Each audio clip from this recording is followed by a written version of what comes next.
amb la col·laboració de l'Obra Social La Caixa.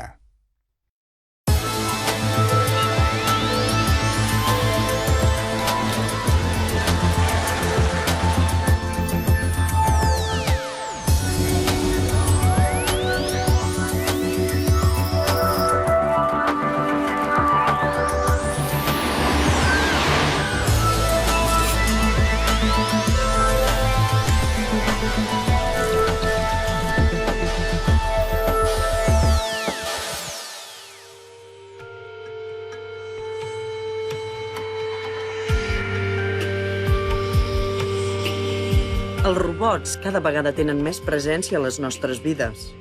Des de fa anys formen part del paisatge de les plantes de producció de les empreses, de les sales d'operacions dels hospitals o fent tasques perilloses.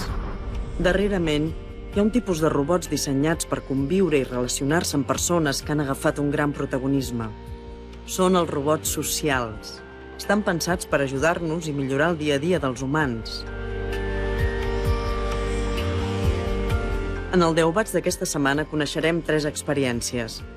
L'ús d'un robot mascota per alleugerir l'ansietat i l'estrès dels nens hospitalitzats a Sant Joan de Déu, els tallers que fan a la Fundació Ave Maria de Sitges i l'Institut de Robòtica per la Dependència, i com fan servir els robots a les aules de la Salle Bonanova. Entrevistarem a Jordi Albó, impulsor del Congrés New Friends, que va tenir lloc a Barcelona a primers d'aquest mes i que va reunir experts i empreses d'arreu del món. Els projectes de 2 empreses punteres i les reflexions de l'enginyer Miquel Barceló sobre els límits de la intel·ligència artificial completen el 10 watts.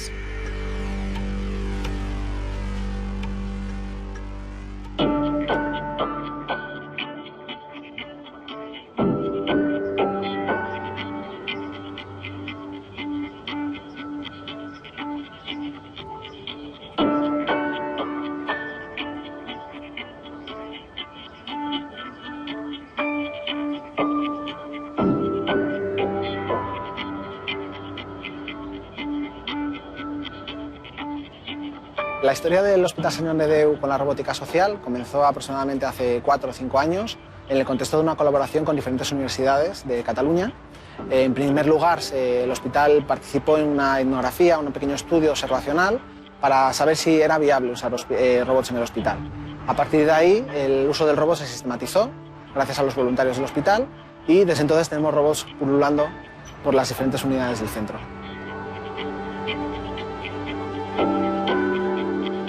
Soy Miguel García, soy enfermero pediátrico y trabajo como enfermero en el Departamento de Innovación del Hospital Sant Joan de Déu. Hola. Hola, Carla. ¿Qué tal? ¿Has traído a Noah? Sí, hoy traigo a Noah. Lo voy a limpiar un poco antes. Vale. Luego repasamos el protocolo. Vale. Cuéntame si quieres mientras voy limpiando un poco. Hoy tenemos a Eric, que es un niño que está dentro de los criterios del estudio que queremos hacer. Ahí. Y ya conoce a los robots. Ah, bueno. Buenos días, Noah. Así que yo creo que, bueno, que se lo va a pasar bien un ratito con el robot. Vale. ¿Te vas a portar bien? La plataforma robótica que utilizamos en el Hospital Sant Joan de Déu es la plataforma Pleo, que es un robot con forma de dinosaurio. Quizá porque tiene un aspecto de animal sin sustituir a un animal, es decir, no genera en el niño una equivocación, que piense que es un animal de verdad. Los niños son conscientes de que es un robot. A la vez es un robot que tiene una cara como infantil, como de bebé. De hecho, suelen referir que es un bebé, que hay que cuidarle. Y facilita mucho el trabajo con los niños. El hecho de que sea una mascota, también sin ese aspecto realista, hace que los propios niños puedan hacer un poquito su historia. Los niños un poquito más mayores, pues les gusta ya cacharrear, darle de comer, darle los gadgets que tiene. A los niños chicos les gusta jugar en grupo con el robot y hacerle cosas. A las niñas les gusta jugar más individualmente. Hay niños que les gusta cuidarlo, entonces simplemente lo cogen y lo acarician hasta que se duerme. Hola, buenas. Venimos a traerle un amiguito a Eric. Hola. A ver, Eric, mira quién ha venido a verte. Mira qui tenim aquí avui. ¿Tú conoces a los dinosaurios? ¿Sí? Interactúa en diferentes áreas del hospital. Generalmente hospital de día de oncología y alergia, planta de hospitalización de oncología, unidades de cuidados intensivos y semicríticos, que son los espacios donde el robot puede sustituir de alguna forma la terapia asistida con perros. El uso más frecuente es simplemente como terapia de distracción, ante procedimientos, por ejemplo, pues es capaz de hacer que el niño esté más calmado, más tranquilo, eso hace que un procedimiento doloroso duela menos.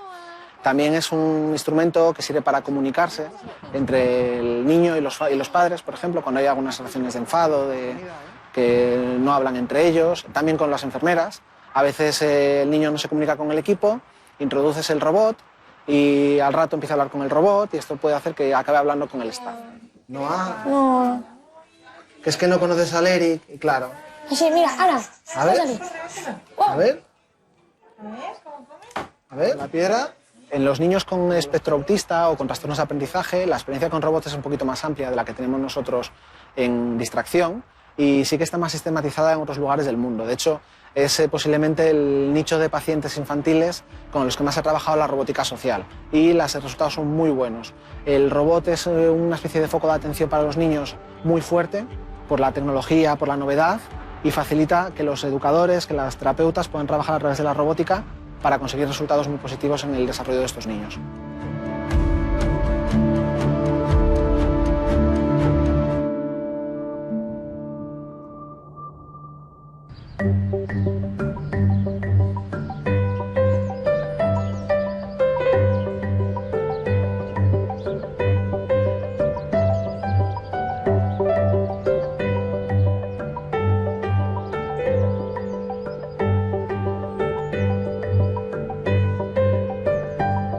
Un dels beneficis, entre altres, els robots socials aplicats a la rehabilitació o a la teràpia, el principal benefici és que ajuden a que es focalitzin en l'activitat i estiguin atents i mantinguin, sobretot mantinguin l'atenció, alliberant l'educador d'aquesta tasca. Soc el Joan Oliver, director de recerca de l'Institut de Robòtica per la Dependència, i ara ens trobem a la Fundació Maria, on s'ubica l'institut. L'institut neix amb l'objectiu de millorar la qualitat de vida de les persones amb discapacitat intel·lectual o dependents en general a través de l'obtenció de productes innovadors que transformin la manera de fer de les coses i els permetin ser més eficients i donar un millor servei. Cuando escuchéis una canción tenéis que poner una ficha encima de la foto del cantante. ¿Estáis preparados? Sí. Sí.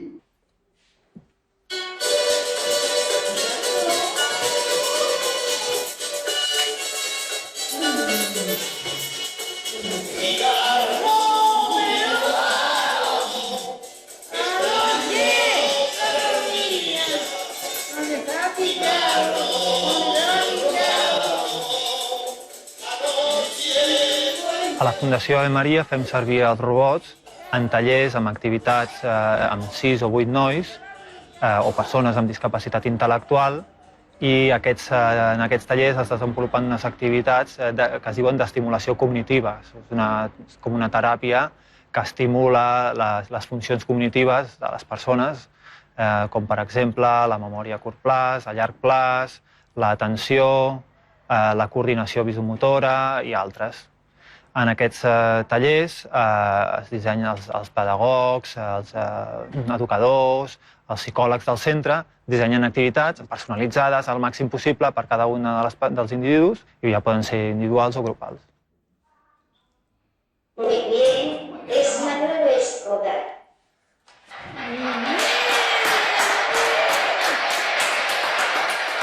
A l'Institut de Robòtica estem treballant de cara al futur d'augmentar les capacitats que tenen els robots. Els volem dotar de la capacitat de reconèixer les emocions de les persones amb discapacitat intel·lectual o persones dependents en general, perquè puguin adaptar el seu comportament a l'estat actual, a l'estat de la persona. Si està estressada, doncs baixar una miqueta el nivell i també saber quines coses, de manera objectiva, quines coses els agraden i no els agraden, perquè ells no són capaços de reconèixer-ho ni de dir-ho. És un treball que estem realitzant, un treball que és recerca.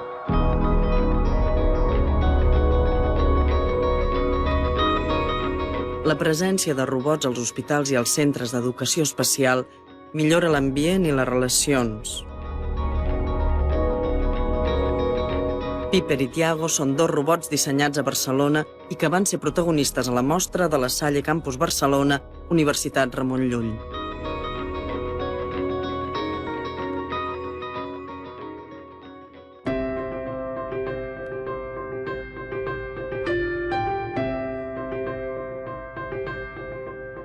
Hola a todos los espectadores de Deubats. Soy Pepper, un robot social que está aprendiendo con Everis a ser un robot más útil para todos vosotros. Espero que dentro de poco os pueda ayudar en vuestra casa, oficinas o quizás en viajes y eventos.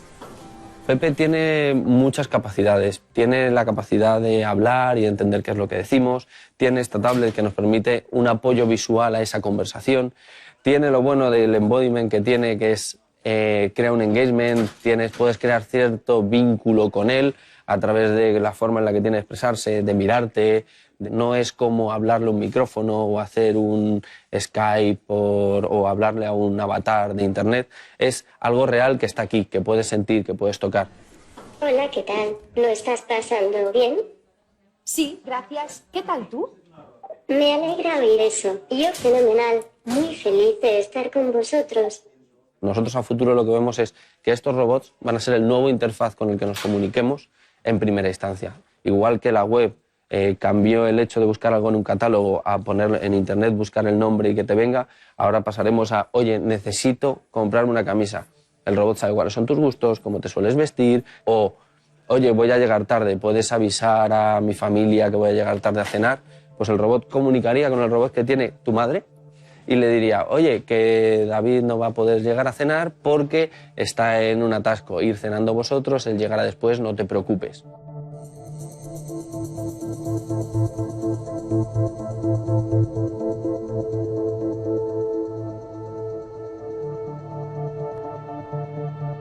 El Tiago està pensat, diguem, tant per ser un robot que pugui ajudar a les persones, com a la vegada ser un robot que pugui ajudar a les empreses.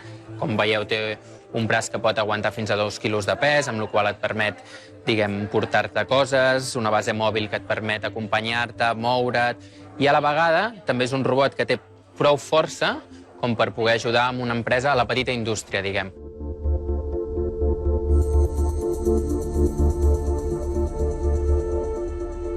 No volem que els robots substitueixin les persones, nosaltres volem que els robots ajudin les persones. Si un operari sempre està fent el mateix, això pot provocar molèsties, tendinitis, pot provocar que al final que no t'agradi.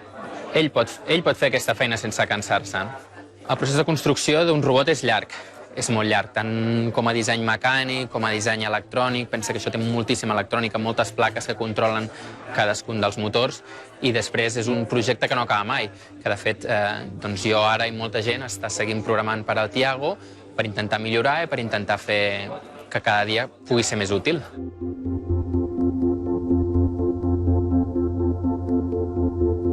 La robòtica ja és un sector clau de la innovació.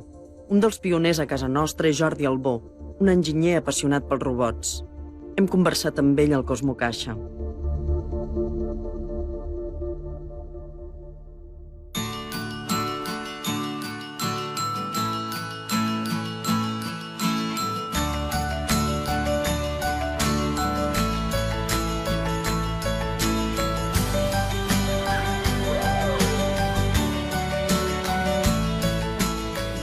El meu nom és Jordi Albó Canals i soc professor de la Salle Campus Barcelona, Universitat Ramon Llull, i també l'organitzador principal de la conferència New Friends 2016 aquí a Barcelona. Què són els robots socials i què aporten a la societat?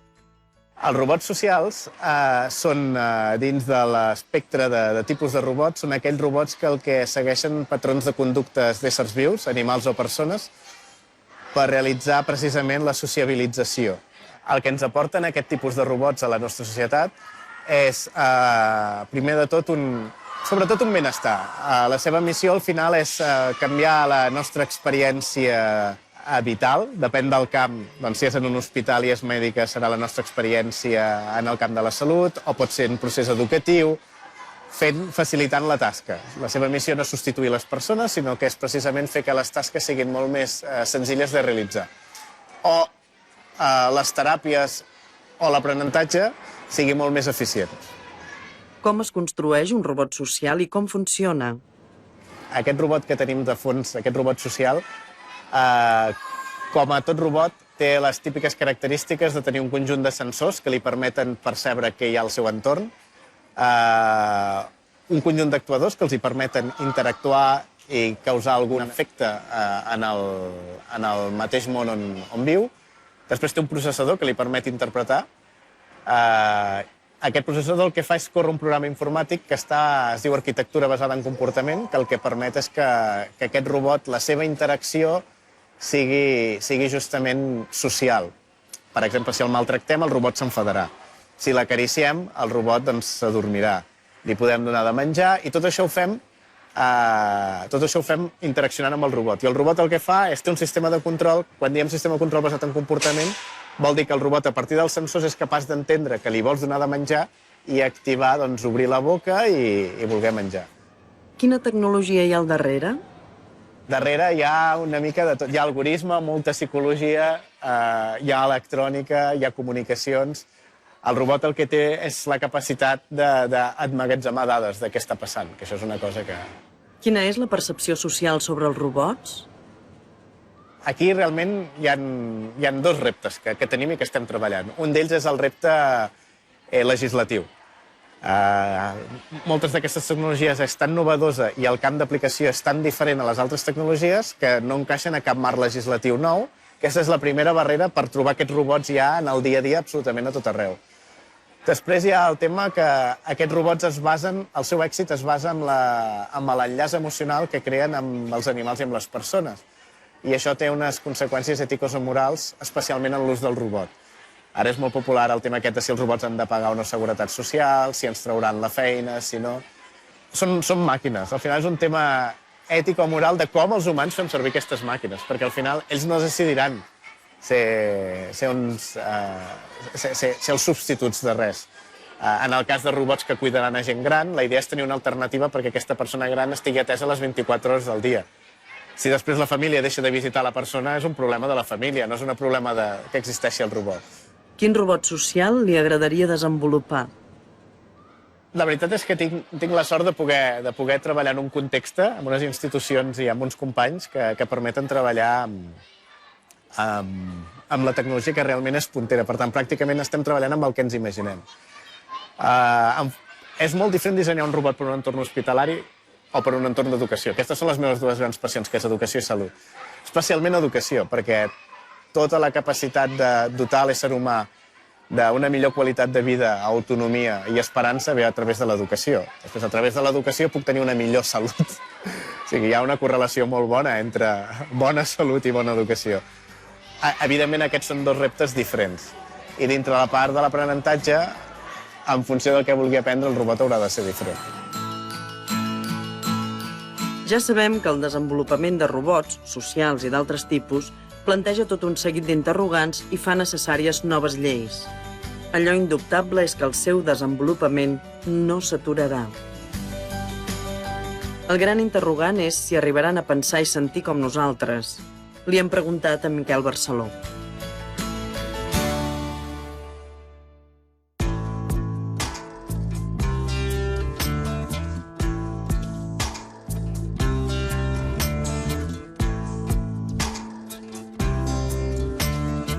Normalment el ser humà, que és molt vago, sempre ha volgut tenir algú igual com ell que li fes la feina. Els esclaus, els homínids de Paracels, el gòlem del rabí de Praga. En la primera meitat del segle XX, la idea era un robot electromecànic, ara parlarem d'androides o parlarem de replicants. La idea és tenir algú que ens faci la feina i ens obeeixi. El problema és que si ha de ser com nosaltres, acaba no obeint.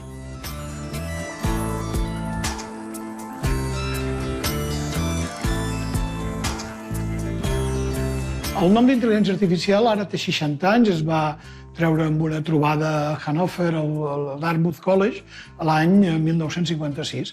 I possiblement és el nom amb més màrqueting que s'ha fabricat mai a la tecnologia. D'intel·ligència artificial, quan el referent d'intel·ligència som nosaltres, vol dir farem algú tan potent intel·lectualment com nosaltres. I aquest és el desig de la intel·ligència artificial forta, on, per cert, no es fa recerca. perquè realment la cosa és molt gran. Hi ha tingut algunes crítiques ferotges, però és un somni que possiblement no el tindrem en 50 anys, en 100 anys no, però possiblement en 500 sí.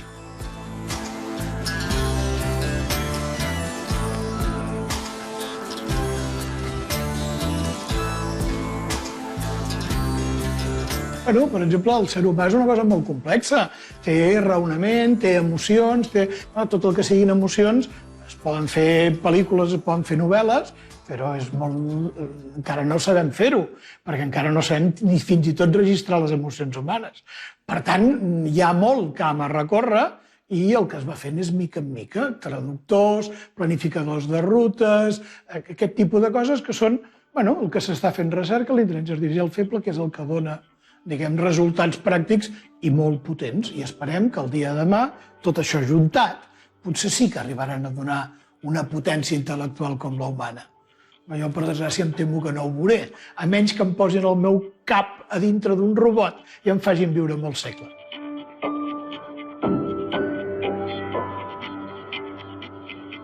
Després de les sàvies reflexions de Miquel Barceló, ara coneixem la iniciativa educativa que es porta a terme a la Salle Bonanova de Barcelona.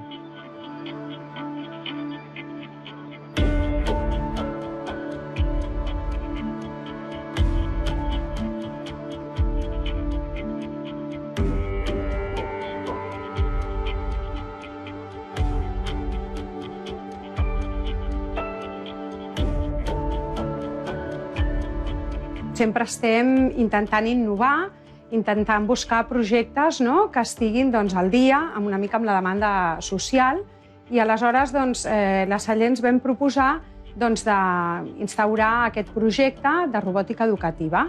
És un projecte que s'inicia a educació infantil i abarca totes les etapes educatives. Jo soc Mercè Parcerisses, soc mestra d'educació infantil i coordino tot aquest projecte d'educació infantil de la Salle Bonanova.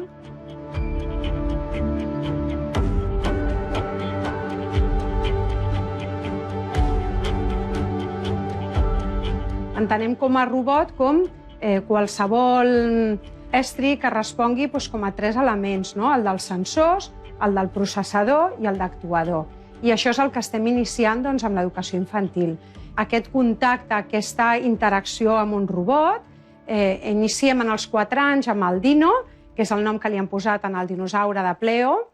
Fem un projecte que vincula una mica l'educació emocional i aquesta intel·ligència artificial, i els nens treballen i aprenen a partir de l'assaig-error, segons com el toquen, segons què fan, què li diuen, ell amb els sensors rep una mica aquesta informació, processa i actua. I el que volem és això, que els nens vagin veient aquest procés. El Dino és molt petit, és un bebè.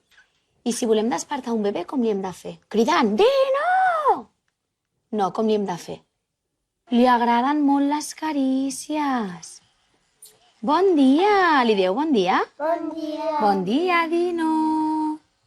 Estàs fent pessigolles, Mira, escolteu! Mira, vol més! Toca'l una miqueta més, Olivia. Mira que està content! A P5 hem iniciat el projecte del Kibo. És un kit robòtic en el qual els nens construeixen i programen. Hi ha d'haver tot aquest aprenentatge vinculat en el seu dia a dia. L'important és una mica el promoure l'STEAM, que seria com aquest projecte interdisciplinar de la ciència, la tecnologia, l'enginyeria, l'art i la matemàtica. Llavors, tot això ens ho permet el Kibo. I ara anem a llegir, a veure si el robot ho fa bé.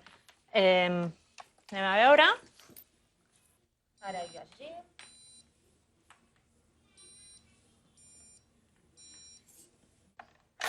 Ui! Va endavant, va enrere i dona la volta.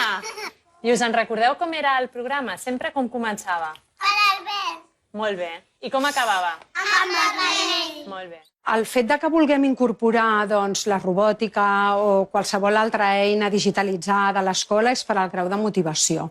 Llavors, els nens el que necessiten és això, és que els engresquis i que els tinguis motivats. Si hi ha un grau de motivació, si hi ha un grau, a més, emocional, com deia abans, estem treballant l'educació emocional, per exemple, amb el Dino, que és un projecte de mascota de classe, o estem treballant aquesta intel·ligència més artificial, de manera això, que els nens estiguin motivats, que els nens puguin aprendre, i l'important és saber donar un bon ús. És a dir, no tot el dia estem treballant amb el robot, no tot el dia estem treballant amb els iPads, no tot el dia... S'ha de fer amb una certa mesura, no? I, com deia abans, no és que nosaltres ens posem a les mans o al servei de la robòtica, sinó que la robòtica es posa als serveis de l'educació.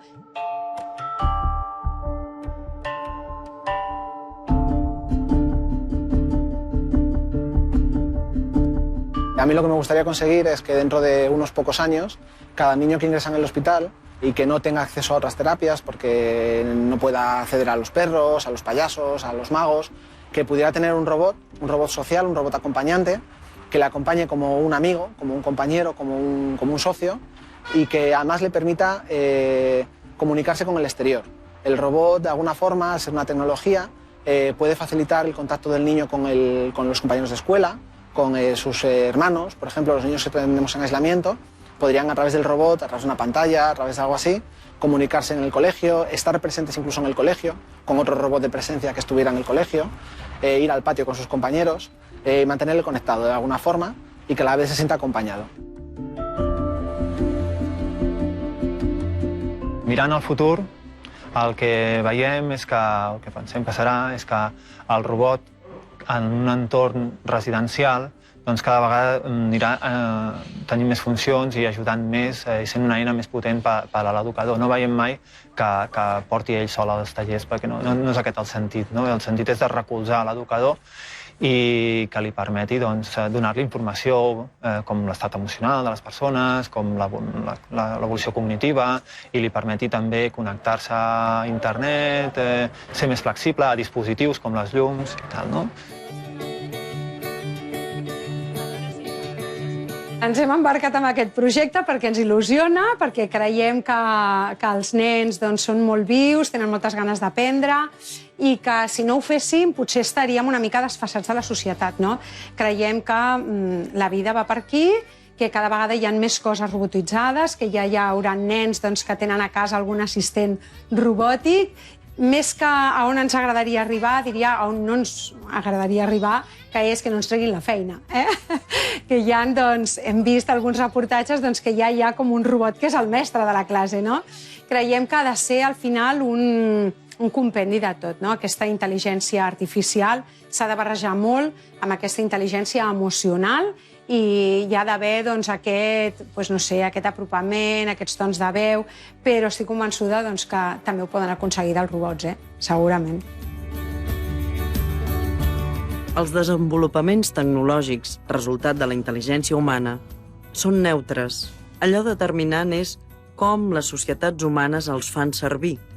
Els robots es poden fer servir per la guerra, però, com hem vist, també per millorar la qualitat de vida dels humans.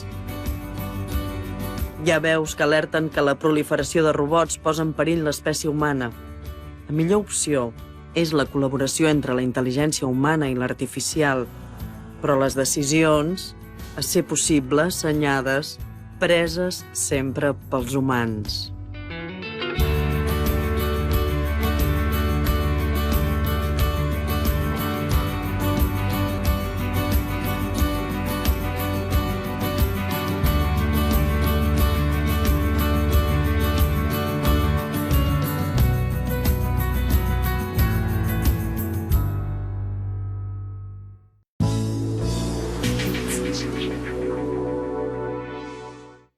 Amb la col·laboració de l'Obra Social La Caixa.